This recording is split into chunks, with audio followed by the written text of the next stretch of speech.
Hello student, welcome to Swati's classes. आज हम देखेंगे 7th स्टैंडर्ड का history lesson number 12 progression of the empire. इस लेसन के क्वेश्चन एंड आंसर। तो देखिए क्वेश्चन नंबर 1 आपको दिया है आंसर इन वन वर्ड, जिसमें फर्स्ट वन आपको दिया है she took the charge of the Indore administration. तो यहाँ पे सिर्फ वन वर्ड में आपको आंसर देना है। तो आंसर आएगा अहिल्याबाई होलकर।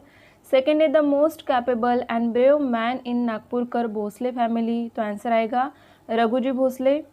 थर्ड वन है he reinstated the empire on the throne of Delhi. तो आंसर आएगा महाजी शिंदे।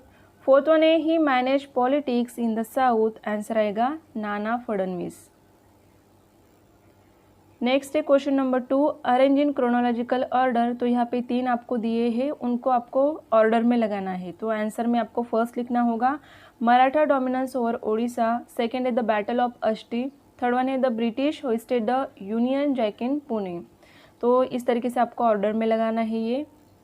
नेक्स्ट है question number 3 answer in briefly. First one आपको दिया है the work done by Ahilyabai Holkar. तो आंसर में आपको लिखना है first point she created new laws for agricultural tax and tax recovery. She brought barren land under cultivation.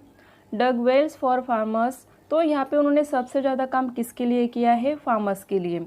Agricultural tax, tax recovery, इनके बारे में कुछ नए लॉज उन्होंने कायदे कानून नए बनाए। उसके बाद बैरन लैंड में इसका बंजर ज़मीन जो होती है उसे उन्होंने क्या किया? कल्टीवेट किया, जिसके कारण फार्मर ज़्यादा से ज़्यादा क्रॉप्स वहाँ पे उगा सकते हैं। She promoted trade and industry, built water reservoirs. She constructed mandirs, ghats, maths and dharamshalas, provided water facilities over India. She brought cultural integration in the country. तो इस तरीके से उन्होंने पूरा काम किया था लोगों के भलाई के लिए। सेकेंड है the valour shown by Mahaji Shinde. तो आंसर लिखेंगे he play a major role in reestablishing the Maratha power in the north after the defeat of the Marathas at Panipat. Panipat की लड़ाई में जब मराठा हार गए थे तो उसके बाद रीइस्टेब्लिश करने के लिए उन्होंने क्या किया था? अच्छा काम किया था। नॉर्थ में अपना पावर उन्होंने क्या किया था? बना के रखा। He realize that guerrilla tactics would not be any more useful, so he train and modernize his army under a French military expert de Boigne. तो यहाँ पे उनको ये बात समझ में आई थी कि गुरिल्ला टैक्टिक ज़्यादा काम नहीं कर रहे थे, तो उनके जो तरीके हैं लड़ाई के, तो या फिर उनकी जो आर्मी है उन्हें और भी ज़्यादा एक्सपर्ट या फिर ट्रेन करने की ज़रूरत थी। तो उन्होंने फ्रेंच मिलिट्री के जो एक्सपर्ट थे उनकी हेल्प ली और अपने आर्मी को उन्होंने ट्रेन किया था। With this train army he defeated the Rohillas, the Jats, the Rajputs and the Bundelas. Mahaji managed the difficult affairs with a strong determination and looked after the daily affairs during CE 1784 to CE 1794. The Mughal Emperor honored him with the title वकीले मुतलक। तो इस तरीके से उनको एक honour या फिर एक post हम कह सकते हैं या फिर एक नाम उन्होंने टाइटल जो है वहाँ पे उनको दिया था। इस तरीके से ये पूरा उनका काम है। नेक्स्ट देखेंगे third one the Maratha rule in Gujarat. Answer आएगा general Khanderao Dabhade and his son led the foundation of Maratha power in Gujarat. After the death of Khanderao, his wife Umabai took the charge, bravely fought the battle with Mughal Sardar at Ahmedabad and captured a fort। तो जो यहाँ पे खंडेराव दाभाडे थे तो उन्होंने क्या किया था? उन्होंने और उनके बेटे ने क्या किया था? मराठा पावर को गुजरात में इस्टेब्लिश किया था। लेकिन उनके डेथ के बाद उनकी जो वाइफ थी उमाबाई, उन्होंने चार्ज ले लिया और उन्होंने भी ब्रेवली फाइट किया जो एनिमीज थे उनके अगेंस्ट, और अहमदाबाद उन्होंने क्या किया था? कैप्चर कर लिया था। उसके बाद देखेंगे question number 4 discuss the reasons behind the end of the Maratha rule.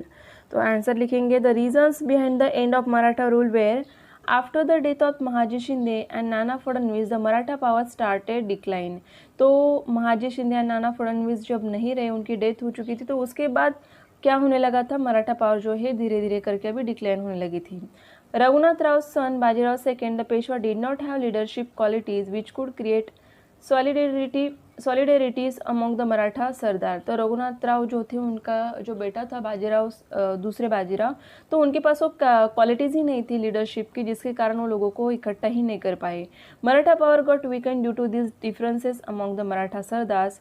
The supremacy of the Maratha decline in the north and the south during the period of Bajirao second. तो इसके कारण जो भी पावर पहले बना के रखी थी महाजी शिंदे, नाना फडणवीस या फिर उनके जो सरदार थे, उन्होंने वो अभी धीरे धीरे खत्म होने लगी थी। The dethrone the Maratha power and became the rules. और उसके बाद फिर ब्रिटिश लोग आए जिन्होंने हमारे देश के ऊपर राज्य किया, और उसके कारण मराठा पावर पूरी तरीके से, जो रूलर्स थे या फिर जो उनके रूल्स थे वो क्या हो गए थे, वहाँ पे ख़त्म हो गए थे। तो इस तरीके से आपको ये क्वेश्चन दिए हैं। आई होप आपको आंसर समझ में आए होंगे।